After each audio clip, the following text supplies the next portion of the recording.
கர்த்தராகிய இயேசு கிறிஸ்துவின் நாமத்தினாலே உங்கள் யாவரையும் வாழ்த்துகிறேன்.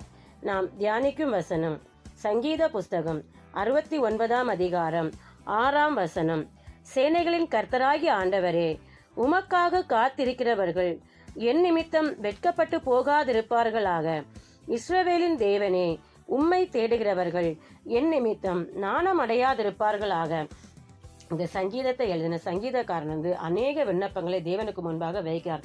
அந்த விண்ணப்பத்தின் போது இந்த விண்ணப்பத்தை அவர் வைக்கிறார். அதாவது உம்மை தேடுகிற என் நிமித்தம் ஒரு நாளும் யாரும் உம்முடைய பிள்ளைகள் வெட்கப்பட்டு போகக்கூடாது, உம்மை நம்புகிறவங்க நாணம் அடையக்கூடாது. அப்படின்னா என்னன்னா, கர்த்தருடைய பிள்ளைகளாகிய நாம், கர்த்தரை நம்புகிறவர்கள் நாம் நம்முடைய வாழ்க்கையில் அநேக கஷ்டங்கள் காணப்படுவதை பார்த்து, அநேக போராட்டங்கள் இருக்கிறதை பார்த்து, அநேகர் நம்மை பார்த்து இவர்கள் உண்மையிலே நான் இந்த தெய்வத்தை ஆராதிக்கிறேன், நான் இயேசு கிறிஸ்துவை வழிபடுகிறேன் என்று சொல்லிக்கொண்டு அநேக கஷ்டத்துக்குள்ளும் போராட்டுக்குள்ளும் கவலைக்குள்ளுமே தான் இருக்கிறார்கள் என்று இதை பார்த்து நம்முடைய சாட்சியை கெடுத்து விடாதபடிக்கு அநேகர் இதன் நிமித்தம் இல்லை, இவர்கள் உண்மையிலே தேவனை ஆராதிக்கிற பிள்ளைகள், ஆனால் இவ்வளவு கஷ்டத்துக்குள்ளும் போராட்டத்துக்குள்ளும் இருக்கிறார்கள் சொல்லி அது நிமித்தம் தேவனுடைய நாம மகிமை தூசிக்கப்படக்கூடாது, தேவனுடைய பிள்ளைகளும் வெட்கப்பட்டு போகக்கூடாது.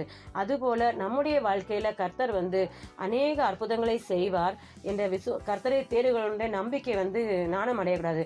அப்ப கர்த்தரை தேட நம்பிக்கைனா நம்முடைய வாழ்க்கையில கஷ்டத்துக்கு தேவன் வழிகளை திறப்பார், அதிசயங்களை செய்வார், அற்புதங்களை நிச்சயமாய் செய்வார் என்று நம்புகிற பிள்ளைகளும் ஒரு நாளும் வெட்கப்பட்டு போகாதபடிக்கு தேவன் நம்முடைய வாழ்க்கையில அற்புதங்களை செய்து மற்றவர்கள் முன்பாக நாம் சாட்சியாய் நடந்து கொள்ளவும், அது நிமித்தம் தேவனுடைய நாமம் மகிமைப்படும்படியாகவும் கர்த்தர் நம்முடைய எல்லா தேவைகளையும் சந்தித்து நமக்கு இருக்கிற எல்லா தடைகளை நீக்கி நமக்கு அனுகூலமான வழிகளை திறக்கவும், நம்மை காண்கிற எல்லா மனிதர்களும் தயவு கிடைக்கவும், அப்படிப்பட்ட காரியங்களை கர்த்தர் நம்முடைய வாழ்க்கையில செய்து அவர் நாமமும் மகிமைப்படும், நம்முடைய வாழ்க்கையின் சாட்சியா இருக்கும்படி நாம் அனுதினமும் தேவனுடைய சமூகத்தில் இந்த வார்த்தையை அறிக்கையிட்டு ஜெபிக்க வேண்டும். அப்படி நம்ம ஜெபிக்கும் போது நம்மை கொண்டு தேவனுடைய நாமம் மகிமைப்படும், அநேகர் அது நிமித்தம் ஒரு சாட்சிகளாய் மாறுவார்கள்.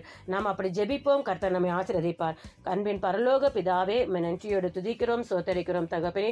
இந்த நாளிலும் தேவனாகிய கர்த்தாவே, நாங்கள் தியானித்த வசனத்தின்படி தகப்பனே, அப்பா, எங்கள் நிமித்தம் உம்மை தேடுகிற பிள்ளைகள் ஒரு நாளும் நாணம் அடையாதபடிக்கும், உமக்கு காத்திரங்கள் வெட்கப்பட்டு போகாதபடிக்கு தேவன் எங்களுடைய வாழ்க்கையை ஒரு சாட்சி உள்ள வாழ்க்கையாய், தேவனே உம்முடைய நாமம் மகிமைப்படுத்துகிற வாழ்க்கையாய் மாற்றி தரும்படியாய் ஜெபிக்கிறோம்.